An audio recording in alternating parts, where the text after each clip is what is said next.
So I said, well, first, this is a media-driven phenomenon, so I must really do a thorough job on the media. I think that's where I first started doing that.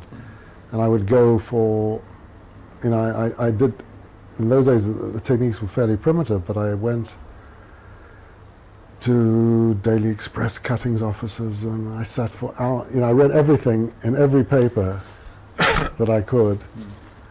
And then I thought, well, I must also, there'll be things in the local papers, somebody said. So and I started looking again. So I went there, I went to all these places.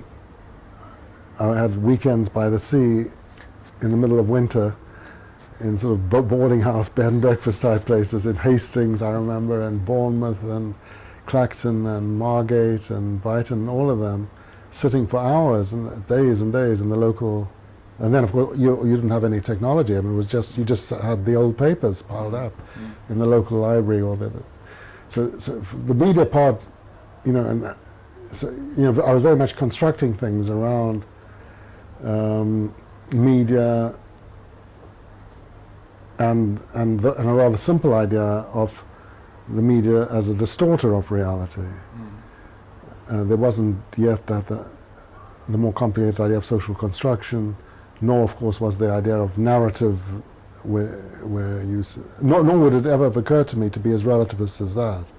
It would never occur to me to say that, you know, there's a narrative which is in the Daily Mirror, and there's a narrative which is a sociological one, and there's a narrative in the kitchen, they all have equal, that sort of idea would never struck me then, and it still strikes me now, and it would strike me now as something that has to be argued with, but otherwise just as stupid.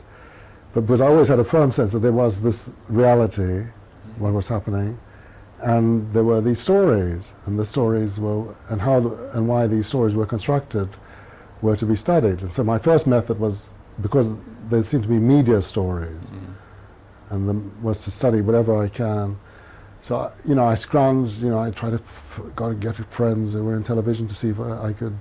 Again, things were pretty. There was no such thing as video recordings in a cheap way. So I didn't get much. I was always aware that I didn't get much from the television, but I would take notes very rapidly while the news was going on.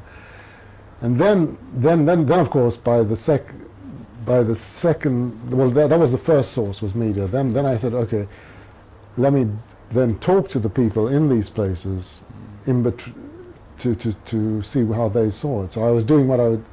So I then was using the same method that I did in Croydon. I had a list of questions, a very simple interview schedule, and I would go, when I was in those weekends, I would go and talk to local police if I could, local magistrates, and then I saw that there were other actors who were important, like the shopkeepers and hotel owners. So I would just look up in the directory, Margate Hotel Owners Corporation, and phone up the guy, and of course they were all too delighted to speak.